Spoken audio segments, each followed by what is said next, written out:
E, portanto, entramos naquilo a que nós, pomposamente, chamamos a nova legislação da qualidade da água para consumo humano, mas que, na prática, não é nada nova, é apenas uma alteração da legislação existente. E entramos também naquela parte da apresentação, que se calhar parece que é a mais interessante para a audiência, mas que do ponto de vista descritivo pode ser a menos interessante e, portanto, vamos ver se conseguimos manter a vossa atenção. Artigo 2º, para irmos efetivamente àquilo que são as alterações, aquilo que muda e aquilo que não muda, e para que possa isto funcionar como estímulo para a discussão. Primeiro que tudo, e é muito importante terem esta ideia, foi uma transposição minimalista da diretiva. Ou seja, não inventámos demasiado. Nós, até para manter a continuidade, porque a equipa que ganha não se mexe, porque o 306 estava muito interiorizado dentro do setor, porque estes procedimentos eram procedimentos que já funcionavam de forma muito, muito fluida, naturalmente a transposição foi minimalista, foi para cumprir aquilo que era preciso, sem prejuízo de fazermos as necessárias adaptações. Mas é importante que esta mensagem fique clara, que nós não procuramos inventar muito e aquilo que inventamos vamos fazer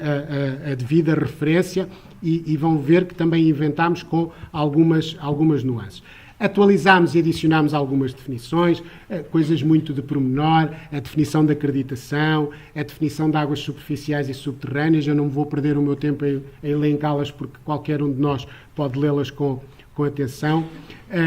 Introduzimos algumas alterações também naquilo que é a visão da Autoridade de Saúde e da Vigilância Sanitária, fruto das reestruturações que vão acontecendo na área da saúde e que é importante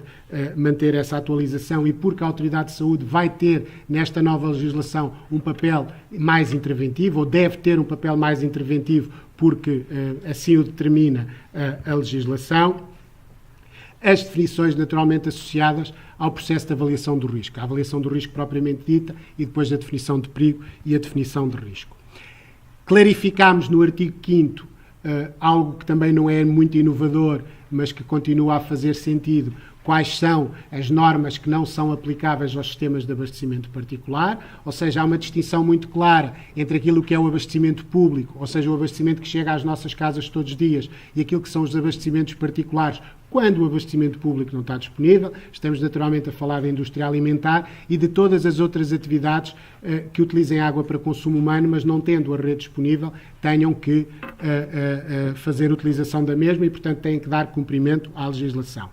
Para ajudar um pouco neste cumprimento, aliás, como se fez no passado, nós estamos neste momento a proceder à revisão da nossa recomendação ERSAR para disponibilizá-la no site, o que será feito muito provavelmente durante o mês de março, e vamos fazer essa disponibilização dessa informação para facilitar a implementação por parte dos sistemas de abastecimento de particular das alterações que temos aqui nesta legislação.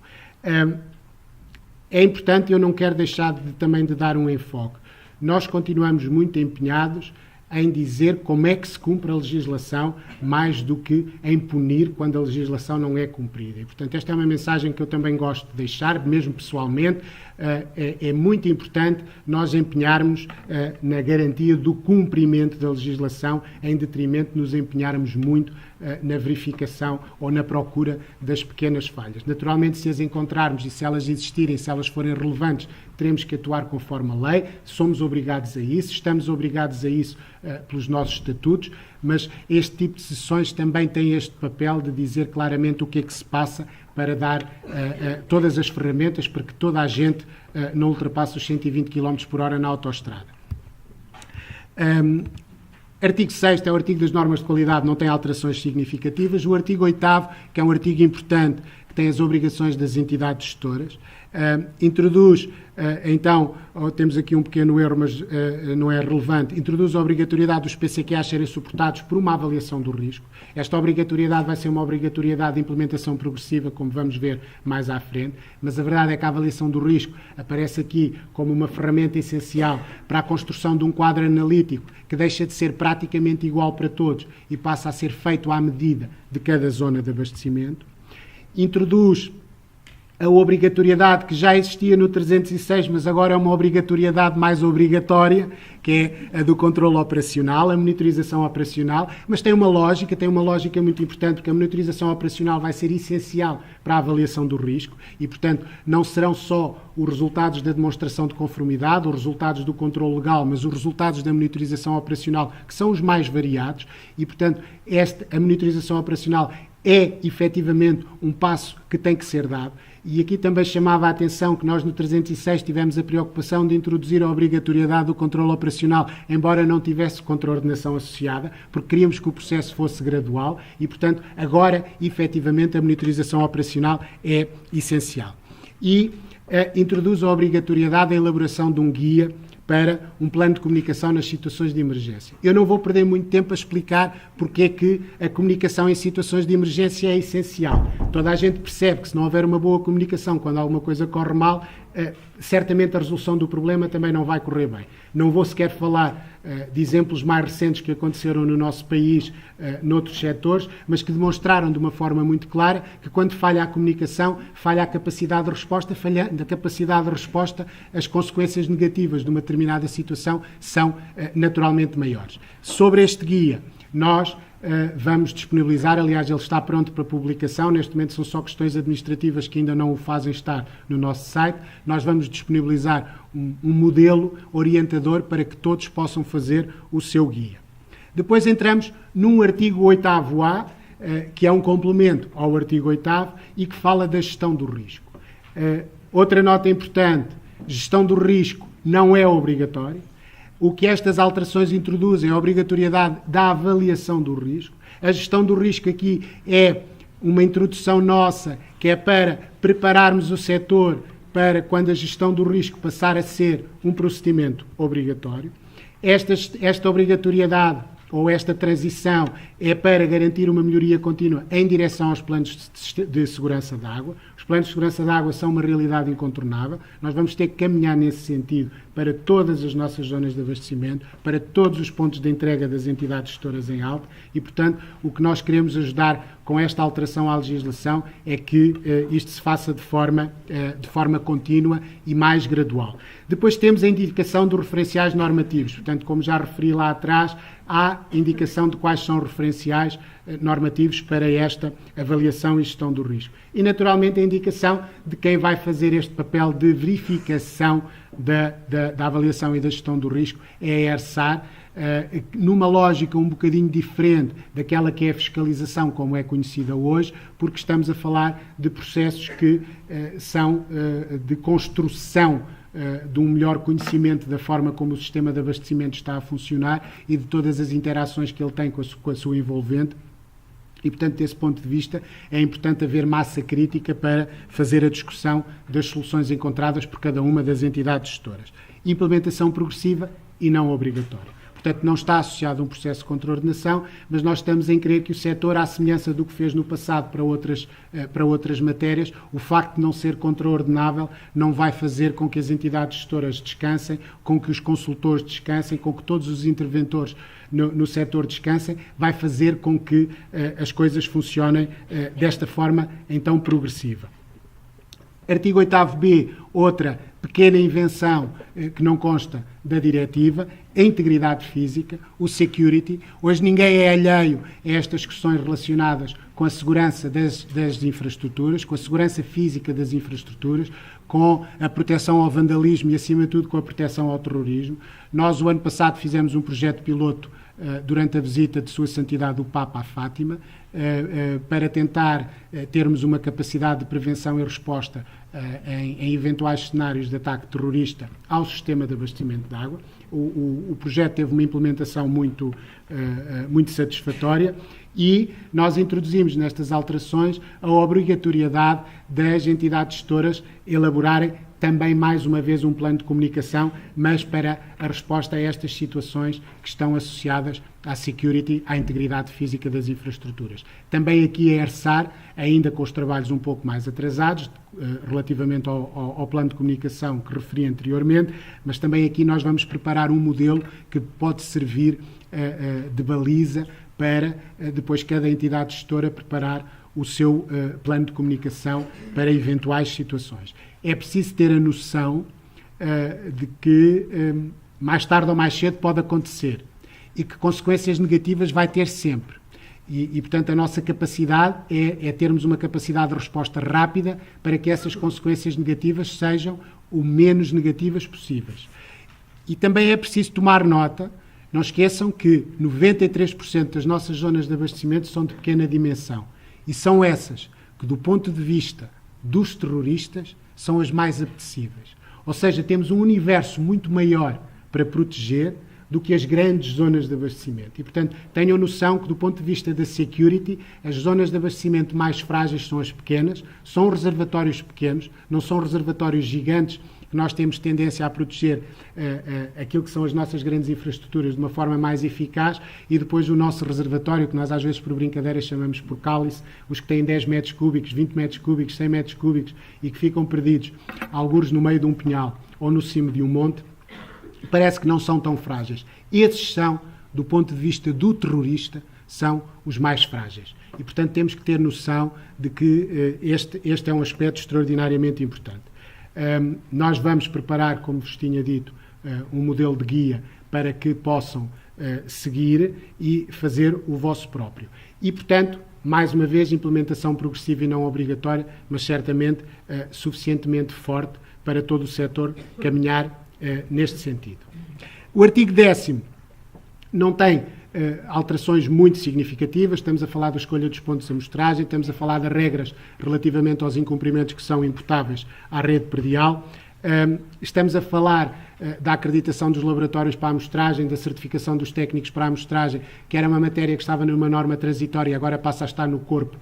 do diploma. E estamos a falar de procedimentos de colheita que constam do anexo 3, mas que não trazem alterações de monta àquilo que é a recomendação da ERSAR para a colheita de amostras. E, portanto, até por isso nós não vamos fazer a revisão desta recomendação, vamos mantê-la válida, apesar das referências legais poderem não estar completamente atualizadas, mas do ponto de vista técnico, é aquilo que é verdadeiramente importante, ela mantém-se perfeitamente atual. Artigo 11º, parâmetros conservativos. A lista mantém-se com duas exceções. O crómio, por razões que todos compreendem e que estão relacionados aos materiais que estão em contacto com a água, e, portanto, o crómio não fazia grande sentido que fosse considerado um parâmetro conservativo e, portanto, ele deixou de o ser no corpo do texto. E o radão, porque sendo a radioatividade de uma forma mais lata considerada conservativa, a verdade é que o radão, pelas suas características muito próprias, não é um parâmetro conservativo e, portanto, havia necessidade de fazer esta menção. Artigo 12º, é o artigo que eu normalmente utilizo para demonstrar que a ERSAR não é dona deste diploma. A ERSAR fez uma proposta de transposição, mas a ERSAR, como sabem, não é legislador. O legislador é o Governo e, portanto, este diploma tem algumas alterações relativamente àquilo que eram as nossas propostas iniciais. A lista de pesticidas ou o procedimento tem alguns aspectos interessantes e que nós achamos que foram aceitos por parte do Ministério. O aumento do prazo de validade da lista passou de ser de 3 anos, a lista está bastante mais estável, o conhecimento está bastante mais estável e, portanto, a não ser que hajam alterações extraordinárias, ela vai se manter válida por 3 anos. Há uma integração mais forte daquilo que pode ser o papel da Agência Portuguesa do Ambiente, porque no âmbito da Diretiva das Substâncias Prioritárias também são controlados alguns pesticidas pela Autoridade Ambiental e, portanto, o apor que eles podem fazer é um apor interessante não só do Ministério da Agricultura, mas também da vertente ambiental, pode ser um apor interessante para a constituição da lista e antecipámos o prazo de divulgação da lista para que ela possa ficar em consonância com aquilo que são os calendários para a apresentação do processo de avaliação do risco. O procedimento administrativo é um bocadinho complexo, eu procurei apresentá-lo de uma forma mais limpa para não dar uma ideia de complexidade, mas a verdade é que a entidade gestora tem que pedir um parecer, se quiser a dispensa da pesquisa dos pesticidas, tem que pedir um parecer à Direção Regional de Agricultura e tem que envolver a Agência Portuguesa do Ambiente e depois, na posse dessa informação, enviá-la para a Direção-Geral da Alimentação e Veterinária, que, por sua vez, envia o parecer vinculativo à ERSAR, sobre o qual a ERSAR se deve pronunciar. E, portanto, o processo vai ser mais ou menos este. Vamos ver se o conseguimos implementar de forma fluida, mas também deixando aqui a nota de que os pesticidas depois também podem ter algum grau de dispensabilidade, se é que isto se pode dizer, por meio da ferramenta da avaliação do risco e não só da lista dos pesticidas. E, portanto, nós temos aqui dois caminhos para conseguir o mesmo objetivo, que pode ser controlar mais ou menos os pesticidas em função da avaliação do risco ou dos pedidos de parecer que fazemos às autoridades ambientais e autoridades do setor agrícola. O artigo 14º, que é um artigo que está relacionado com a aprovação do PCQA, tem aqui eu não vou chamar uma inovação, é apenas uma clarificação, porque era um aspecto com que lidávamos algumas vezes, que nem sempre as entidades gestoras incluíam todas as zonas de abastecimento no PCQA e nós não tínhamos uma norma que nos permitisse penalizar a entidade gestora que tinha apresentado 10 zonas de abastecimento, mas havia uma que dava jeito de não dizer que ela existia e deixava-a de fora do PCQA. E, portanto, agora fica de uma forma muito clara que tem que estar todas as zonas de abastecimento que estão sob a responsabilidade da entidade gestora. Isto, naturalmente, alarga-se também aos pontos de entrega nas entidades gestoras em alta. E depois temos o artigo 15º, que parece que diz mais ou menos a mesma coisa, que é a disponibilização de informação ao público, mas que tem aqui uma pequena nuance e que está relacionada com o 8º-B da Security, a não ser, portanto, tem que haver alguma informação que seja, por ser mais sensível, não pode ser disponibilizada de forma tão livre. Eu posso-vos dar o exemplo que foi apresentado no caso piloto de Fátima, em que uma pessoa que não tenha qualquer experiência em termos informáticos, mas que seja um utilizador da internet, como todos nós somos, foi muito fácil conseguir identificar as infraestruturas críticas do sistema de abastecimento, indo apenas ao site e utilizando uma ferramenta gratuita, como é o Google Maps, para identificar onde é que estavam os reservatórios, onde é que estavam as estações elevatórias, as estações de tratamento. E, portanto, toda esta informação, que é uma informação que pode ter alguma sensibilidade para quem quer ser malicioso na sua ação, e, portanto, pode haver aqui necessidade de haver alguma opacidade nesta transparência que deve ser o objetivo por defeito. E há uma regulamentação da utilização do módulo da qualidade da água do portal da ERSAR. Embora hoje em dia ninguém se veja a comunicar com a ERSAR de outra maneira que não seja utilizando o portal, a verdade é que, não estando legislado, nós não poderíamos, se uma entidade gestora nos quisesse comunicar determinado conjunto de informação por outros meios, por carta, por ofício, por correio eletrónico, nós teríamos que os aceitar como válidos, mas depois teríamos alguma dificuldade no tratamento da informação e, portanto, a legislação, a alteração, explicita a necessidade da utilização do módulo da qualidade da água do portal da ERSAR para facilitar todo este processo. O artigo 14º é complementar com o da avaliação do risco, muito importante, eu diria que é o coração destas alterações. Origem até à torneira, não é novidade, quem já trabalha com os planos de segurança da água sabe que é esta a filosofia que está por trás. Uma periodicidade quinquenal, que é eu não lhe vou chamar uma concessão, mas que é uma decisão de bom senso, porque em princípio os planos de segurança da água deveriam ter uma revisão anual, mas nós temos noção de que isso para 4.000 zonas de abastecimento e para um processo que vai ser razoavelmente difícil em termos de volume de trabalho seria irrealizável e, portanto, tem uma periodicidade quinquenal, a não ser que haja alterações extraordinárias, naturalmente. Tem que ter uma lista de parâmetros por ZA, com uma especial incidência no controle de rotina 2 e no controle de inspeção, porque o controle de rotina 1 mantém-se perfeitamente inalterado. Tem que ter uma aprovação da Autoridade de Saúde para a avaliação da severidade dos perigos. Isto foi um pedido que a Autoridade de Saúde fez à ERSAR, uma sugestão muito forte, para que tivesse um papel mais interventivo na avaliação da severidade dos perigos e, portanto, nós podemos contar à partida com as autoridades de saúde a fazerem este papel e, naturalmente, como eu já referenciei, com a indicação dos referenciais normativos, que podem ser as diretrizes da OMS ou pode ser a EN 15.975, parte 2, que é uma matéria que é mais do conhecimento da audiência. Naturalmente, como já foi referido, verificação da eficácia efetuada pela ERSAR. Entrando um bocadinho mais dentro, os critérios para esta avaliação do risco, que mais uma vez não são inovação, muitos de vós já o leram certamente, ou já os leram na diretiva, já os leram na transposição da diretiva. O critério A, alguns parâmetros do controle de inspeção podem-se passar a controle de rotina 2, isto já acontecia com o 306, mas aqui acontece de uma forma um bocadinho mais clara. O clostridio perfringens já assim era, o alumínio e ferro já assim era, amónio e nitritos também. Agora, o que é introduzido aqui é que quando há um tratamento específico para a remoção de um determinado parâmetro, de um determinado composto, ele deve constar também do controle de rotina 2. E, portanto, há aqui necessariamente uma atenção redobrada para algo que nós sabemos que está presente na água, que nós vamos utilizar um processo para remover e, portanto, que esse processo tem que ser mantido debaixo de um controlo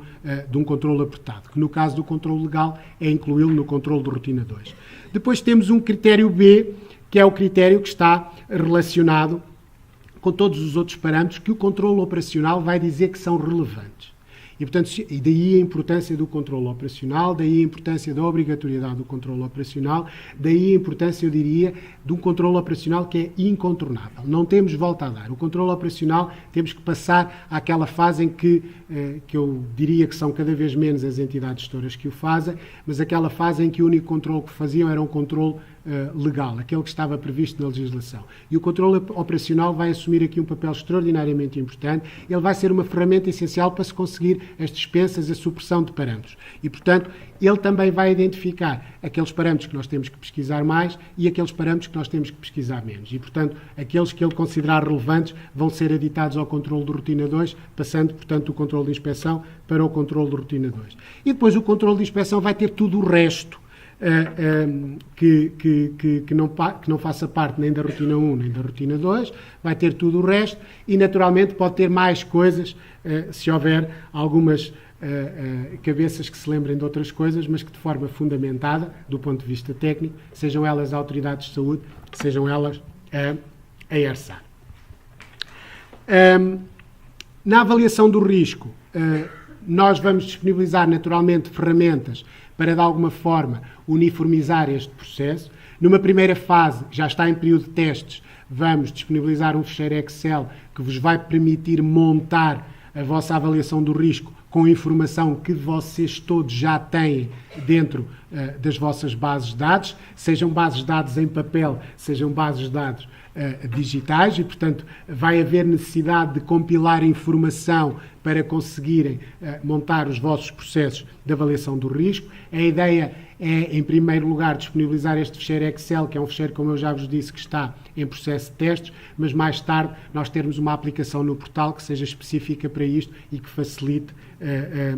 a troca de informação entre o regulador e as entidades gestoras. O que é que vai contar para a avaliação do risco? Praticamente tudo o que nós fizemos no passado. Não vamos começar nada do zero. Portanto, os resultados do controle legal feito no passado fazem todo o sentido. A monitorização da água bruta, seja ela da responsabilidade das EGs ou da APA, a verdade é que quem a fez, quem tem resultados desta monitorização da água bruta, deve utilizá-los. Eles vão ser importantes no processo de avaliação do risco. A monitorização efetuada no âmbito da Diretiva Quadro da Água, aqui mais direcionado para a Autoridade Ambiental, as medidas previstas nos perímetros de proteção e nos planos de gestão de bacia, que também são extraordinariamente importantes e são documentos que nós vamos ter que ler com um pouco mais de atenção, porque podem ter informação valiosa para nós enquanto estamos a construir o nosso controle analítico. A monitorização operacional, mais uma vez, e, portanto, eu diria que a seguir à avaliação do risco é provavelmente a expressão que aparece mais nesta apresentação, que é a monitorização operacional, e, portanto, ela é extraordinariamente importante. E esta avaliação do risco vai ter um prazo de submissão até 30 de abril para ter efeitos no PCQA do ano seguinte. 30 de Abril parece uma data uma data muito antecipada, mas a verdade é que é preciso depois um trabalho de análise e de incorporação de outra informação e portanto, este período de tempo é fundamental, o que significa que vamos ter que trabalhar todos em antecipação. Há, então, mais uma vez, o aprofundamento do conceito de controle operacional, que pode ter estes elementos: a recolha e análise de amostras discretas de água, sejam elas aquelas que nós fazemos em termos de cumprimento da legislação, sejam aquelas que nós fazemos no âmbito do nosso controle operacional, as medições em contínuo. Portanto, quem tiver medidores online e que funcionem razoavelmente bem, esses medidores online têm, naturalmente, informação extraordinariamente valiosa para avaliar tendências de determinados parâmetros, para avaliar o comportamento das vossas origens, para avaliar o comportamento dos vossos sistemas de tratamento e, portanto, isto é extraordinariamente importante e, portanto, deve ser tido em conta no processo de controle operacional e depois da avaliação do risco. Naturalmente, os registros de equipamentos, por inerência, as inspeções visuais, desde que devidamente registadas, quem trabalha com origens superficiais, mas não só, quem trabalha também com origens subterrâneas e tem perímetros de proteção definidos e tem, de alguma forma, as suas origens protegidas, as inspeções visuais e o resultado dessas inspeções visuais são aspectos extraordinariamente importantes, devem ficar registados para que depois possam ser usados para fazer prova de algumas decisões que se tomam em sede da avaliação do risco. Naturalmente, uma coordenação com os planos de bacia. Eu sei que são documentos difíceis, são documentos que têm uma leitura pesada, mas a verdade é que eles podem ter uma informação que é extraordinariamente importante. E, portanto, nós temos que nos habituar, e quando eu digo nós, não são só as entidades gestoras e quem faz a gestão dos PCQAs, mas nós, o regulador, também tem que se habituar a utilizar aqueles planos de gestão de bacia como uma ferramenta quase diária para integrar a análise daquilo que é o controle adequado em termos de qualidade de água para consumo humano. E vamos a prazos. Vamos a prazos. De 1 de janeiro a 30 de abril de 2019, ou seja, mais ou menos daqui a um ano, inicia-se o processo facultativo, reforço facultativo, para submissão de avaliações do risco para uma ou mais zonas de abastecimento. Ou seja, aqueles que quiserem começar a experimentar este processo vão poder começar a fazê-lo durante do início do próximo ano. O que significa que é durante este ano de 2018 que têm que fazer a recolha de informação e começar-se a preparar para depois, até 30 de abril, nos fazerem chegar a informação sistematizada. Este processo facultativo é um processo extraordinariamente importante. E o que seria interessante era que, pelo menos, todas as entidades gestoras conseguissem experimentar com uma zona de abastecimento, com um ponto de entrega que ainda não entrou no processo, para depois, então, tentar perceber como é que as coisas vão funcionar quando entrar de uma forma mais incisiva e obrigatória.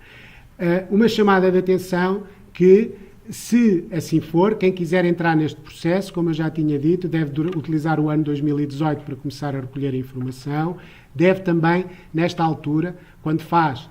a avaliação da severidade dos seus perigos, pedir o parecer à Autoridade de Saúde. Portanto, existem prazos que estão definidos na legislação para a Autoridade de Saúde responder. A Autoridade de Saúde também precisa do seu tempo de adaptação a uma nova metodologia, a uma nova realidade, e, portanto, é durante este ano que devem fazer estes pedidos de parecer para que depois, no início do próximo ano, consigam ter a informação toda para entrarem no processo. E depois, expectavelmente, de 1 de janeiro a 30 de abril de 2022, este procedimento passa a ser obrigatório para todas as zonas de abastecimento e para todos os pontos de entrega. É, naturalmente, um objetivo ambicioso,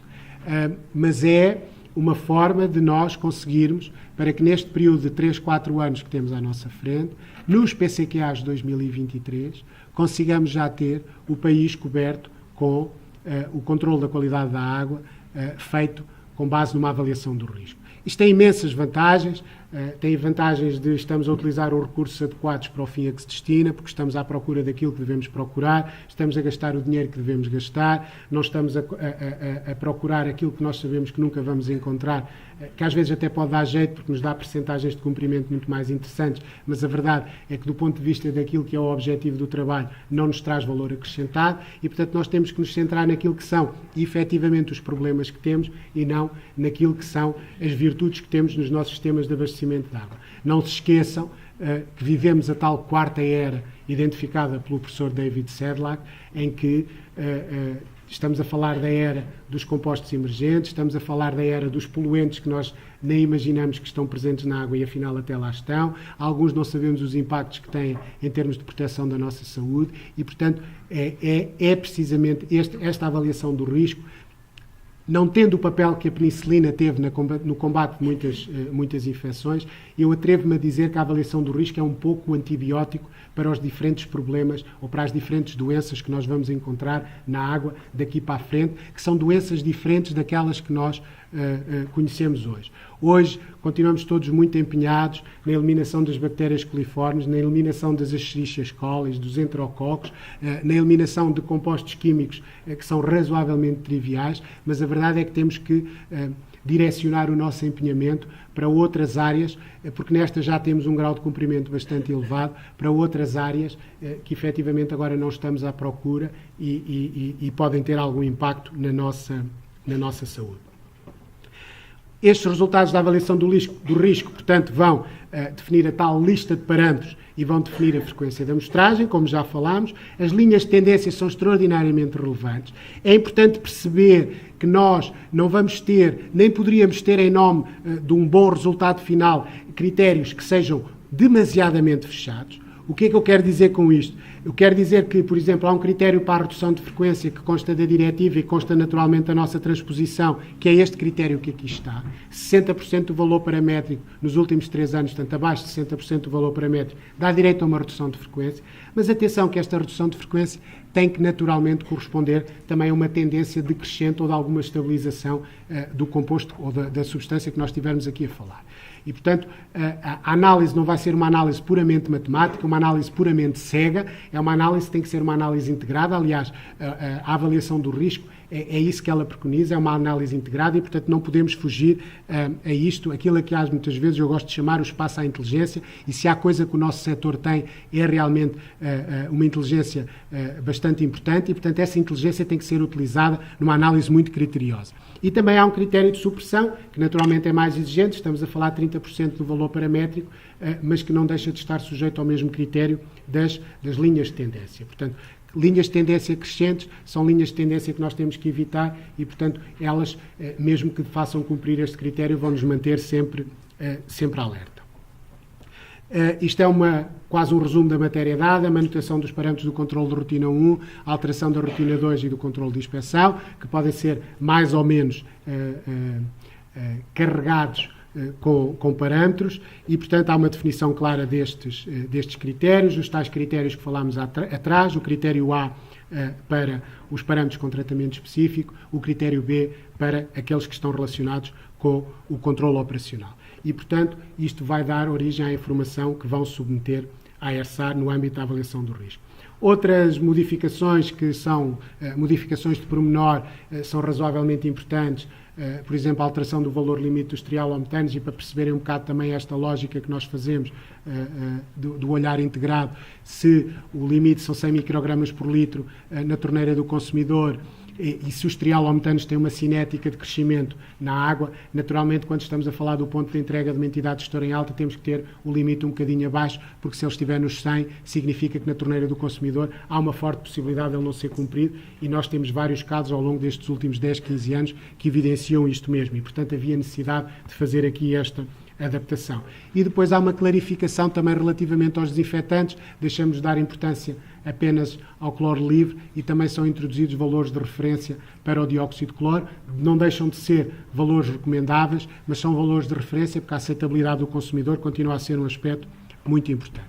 Artigo 16, para quem se lembra, é o artigo dos fontanários. Era um artigo que deixava os fontanários, se não fossem mencionados, ficavam da responsabilidade do delegante, e aquilo que nós achamos, até porque temos tido alguns casos difíceis de dirimir ao longo destes últimos anos. Aquilo que nós achamos é que os contratos de gestão concessionada ou delegada têm que dizer expressamente para onde é que vão os fontanários. Ficam na entidade titular ou ficam na entidade a quem foi delegado ou concessionado o serviço. E, portanto, o contrato tem que ser específico nesta matéria para deixarem de haver aqui dúvidas de quem é que controla e quem é que não controla os fontanários. E o conteúdo das placas informativas tem que passar a ter o parecer da Autoridade de Saúde. Ou seja, integrar, aproximar mais a entidade gestora da Autoridade de Saúde. É incontornável no processo de avaliação do risco e, portanto, há que aproveitar estas sinergias. Se no passado era importante que a Autoridade de Saúde e a entidade gestora trabalhassem em conjunto, no presente e no futuro esse papel de colaboração vai ser ainda muito mais forte. Portanto, há divergências que vão ter que ser ultrapassadas, há muitos conflitos que muitas vezes nem sequer têm rigorosamente nada a ver com questões relacionadas com a operação dos sistemas de abastecimento de água, que têm que ser ultrapassados e, portanto, esta colaboração vai ter que funcionar. Publicitação. A grande alteração ou as grandes alterações são o alargamento dos prazos para tornar o processo um bocadinho mais leve para as entidades gestoras, 45 dias úteis para a alta, 60 dias para a entidade gestora em baixa. A publicação passa a ser apenas obrigatória na internet, sem prejuízo de poderem utilizar outras formas. Nós temos consciência de que a internet não está disponível para todos os portugueses, ou nem todos os portugueses também querem ou consultam a internet, mas a verdade é que este é um mecanismo que está consagrado no 194 de 2009 e, por uma coerência legislativa, fica como mecanismo obrigatório também no 152 de 2017.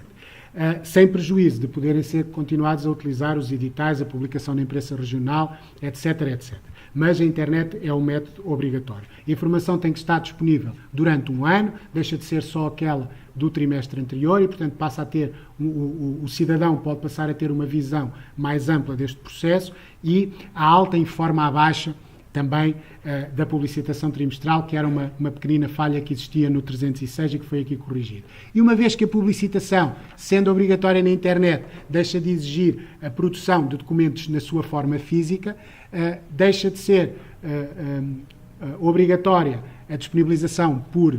conjunto de pontos de entrega ou por conjuntos de zonas de abastecimento e passa a ser obrigatória a disponibilização desta informação discriminada por ponto de entrega e por zona de abastecimento. Uma indicação de que os parâmetros conservativos devem fazer parte desta publicitação e, portanto, a informação da alta para a baixa é extraordinariamente importante e também vamos disponibilizar a revisão da recomendação sobre a publicitação trimestral com as devidas adaptações para vos ajudar a uma implementação plena. No que diz respeito aos sistemas de abastecimento particulares, há uma clarificação do prazo de publicação, que estava implícito na legislação no 306 e que aqui fica muito, muito claro, e a obrigatoriedade de envio desta informação à Autoridade de Saúde. Incumprimentos dos valores paramétricos. Ficou também claro que as entidades gestoras em alta também têm que comunicar os seus incumprimentos às respectivas entidades gestoras em baixa, que isto não estava claro no 306, era uma boa prática, mas não estando claro, alguns não o faziam, e, portanto, desta forma, vamos conseguir que essa informação passe a circular entre as entidades gestoras em alta e em baixa, e também fruto de alguns casos pontuais que aconteceram nos últimos anos, que o regulador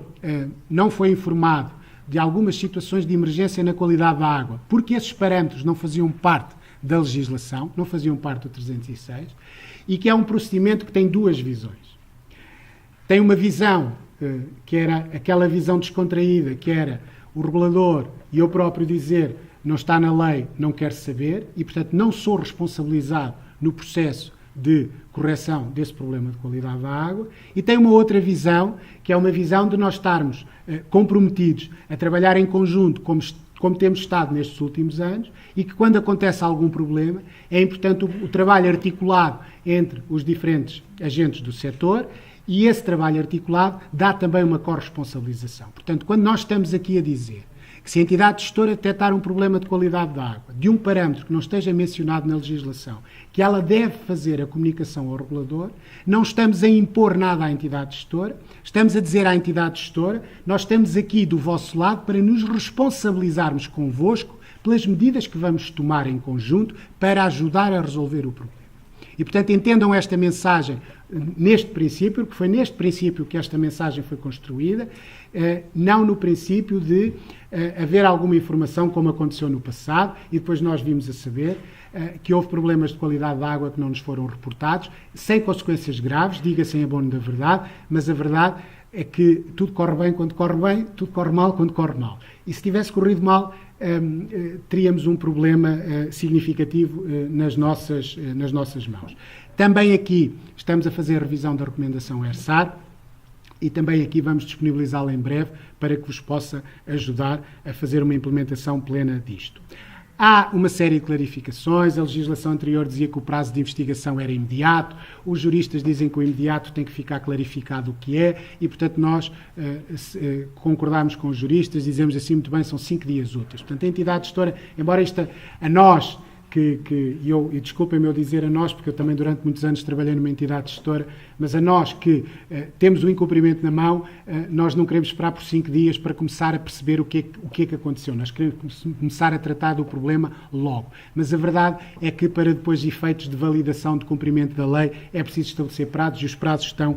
estabelecidos. E também não deve ultrapassar os 45 dias úteis a resolução do incumprimento. É manifestamente um valor mais do que confortável, em alguns casos eu até diria inaceitável, porque há incumprimentos que têm que ser resolvidos muito mais depressa do que isto, mas isto é para dar alguma margem de manobra e para manter algum bom senso e alguma razoabilidade naquilo que é a vossa atividade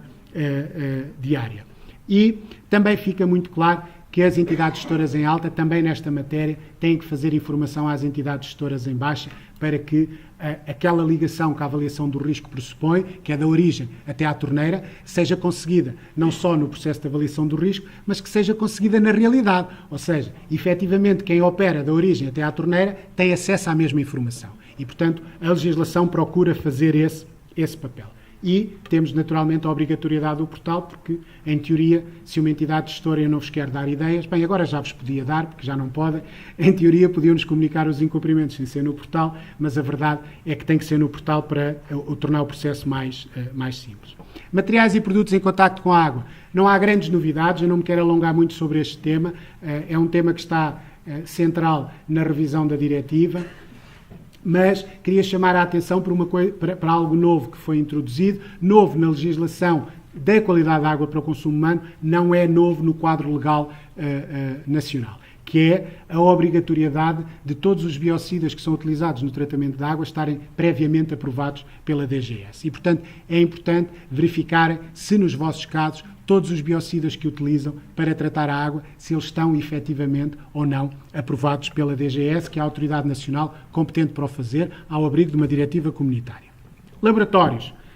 caros para quase todos, é uma matéria importante. Vamos continuar com a nossa lista de laboratórios aptos, vamos continuar naturalmente com a acreditação. Acrescentámos aqui que a atualização anual pode ser matéria de contraordenação, que não era no passado. Nós precisamos da vossa informação, de quem está aqui pelos laboratórios, precisamos da atualização anual das credenciais para que a informação para as entidades gestoras, para os clientes, possa funcionar de forma fluida. E este artigo foi complementado com aspectos que já eram uma prática habitual e, portanto, não são propriamente uma inovação, são apenas uma explicitação no quadro legal daquilo que nós já fazíamos. Que a acreditação é uma condição necessária, mas não suficiente, porque é preciso cumprir um conjunto de outros critérios que às vezes não é possível dar cumprimento. Há, efetivamente, aqui uma novidade, que é a possibilidade da ERSAR delegar no IPAC, no âmbito das auditorias, a verificação de alguns cumprimentos legais, que pode estar relacionado com a comunicação de incumprimentos às entidades gestoras naquele prazo de um dia útil, pode estar relacionado com os processos de subcontratação e, portanto, isto pode passar a ser feito pelo IPAC no âmbito das suas auditorias, não só auditar a 17.025, mas também auditar o cumprimento de algumas disposições legais da legislação em vigor e depois essa informação naturalmente será comunicada à ERSAR e a ERSAR é que fará a instrução dos processos de contraordenação. E algo que também não é novo para os laboratórios, o quadro legal eu diria que aqui anda um pouco atrasado, mas a verdade é que as características de desempenho dos métodos analíticos vão passar a estar centradas essencialmente na incerteza e no limite de quantificação, que são aspectos incontornáveis num processo de acreditação, em vez das atuais exatidão, precisão e limites de detecção. O prazo de adaptação dos laboratórios, 31 de dezembro de 2019. E, portanto, Não vamos fazer como no passado, não vamos deixar isto para os últimos 3 meses, ainda para mais não são 3, são 2, porque o último mês é o mês de Natal e, portanto, só se trabalha ali 2 semanas e, portanto, é importante começar a fazer esta preparação para que no dia 31 de dezembro ou no dia 1 de janeiro de 2020 toda a gente já esteja conforme estas alterações. Há aqui uma explicitação das normas que estão associadas às metodologias, certamente já todos olharam para estas normas, podemos discuti-las se elas são mais ou menos adequadas, essa é uma discussão do ponto de vista técnico perfeitamente fazível e perfeitamente lógica. Existem métodos para quem não gosta destas normas aplicar outras, e, portanto, mas de qualquer forma são estas que são consideradas as normas como métodos de referência. Uma mensagem extraordinariamente importante: a incerteza não serve de avaliação de conformidade, ou seja, se o resultado final com incerteza der cumprimento ou incumprimento do valor paramétrico, isto não serve nem para um lado, nem serve para o outro. A incerteza é apenas uma característica de desempenho do método analítico. A avaliação de conformidade continua a ser feita com o valor central, não pode ser de outra maneira. Não vale a pena dizer 49 mais ou menos 2 nos nitratos pode significar cumprimento ou incumprimento. 49 é cumprimento. Se for 51 mais ou menos 2, não é... pode ser também cumprimento. Não, 51 mais ou menos 2 é incumprimento, porque está acima dos 50 mg por litro. E, portanto, é uma matéria sobre a qual não pode haver grande discussão, a matéria está perfeitamente estabilizada, a incerteza serve apenas para nós avaliarmos se o método está a cumprir ou não aquilo que ele devia cumprir. E, portanto, a avaliação continua-se a fazer com o valor central. Normas para que eu já sei que há pessoas que não gostam, ou técnicos que não gostam de algumas destas normas, as normas da oxidabilidade, as normas do carbono orgânico total, da turvação, depois podemos tentar discutir isto um bocadinho mais em detalhe, mas aí os vossos contributos são muito mais importantes do que os nossos, como eu também já dizia no passado, agora já quase me esqueci. A minha barriga já não sente o frio da bancada há muitos anos e, portanto, nós precisamos do vosso input, naturalmente, nestas matérias. Novos parâmetros, que também não são grande novidade para ninguém, os cloritos, os cloratos, o dióxido de cloro, e algumas alterações menores nas características de desempenho. Há uma explicitação para o pH, há um limite de detecção do mercúrio que até foi facilitado e, portanto, tornou a vida aos laboratórios um bocadinho mais fácil. Há uma vida mais facilitada para os pesticidas, que as características de desempenho são meramente indicativas, em alguns casos até pode ir até 80% do valor paramétrico, o valor do limite de detecção, e, portanto, ou da incerteza, peço desculpa, e, portanto, há aqui um caminho que é um caminho no sentido positivo e não no sentido de complicar a vida a quem todos os dias faz análises de água. Aqui têm as ferramentas, que são ferramentas que vocês também já conhecem no âmbito da acreditação, para fazer a equivalência de métodos, no âmbito dos parâmetros microbiológicos, e os restantes números deste artigo, do artigo 28, não vale a pena perder muito tempo com eles, porque eles já são de cumprimento obrigatório, com a obrigatoriedade da acreditação em Portugal desde 2010. E, portanto, deste ponto de vista, nós já estamos perfeitamente confortáveis. Vigilância sanitária. Temos também algumas novidades, não muitas, mas a obrigatoriedade das entidades gestoras comunicarem os PCQAs às autoridades de saúde, tem prazo, de antes era a pedido das autoridades de saúde, agora há uma obrigatoriedade, não só o PCQA aprovado, mas depois as alterações que vão fazendo ao longo do ano. Isto, mais uma vez, reforça a mensagem que, à semelhança da comunicação de outras situações de emergência da qualidade da água, não é para criar um procedimento adicional, é para corresponsabilizar a autoridade de saúde no conhecimento do vosso sistema de abastecimento de água e no papel que eles também desempenham na vigilância sanitária, e também introduzimos aqui uma obrigatoriedade da autoridade de saúde nos comunicarem a nós os incumprimentos que detectam no âmbito da vigilância sanitária. Isto já era feito por algumas autoridades de saúde, desta forma pretendemos que a informação fique um pouco mais sistematizada.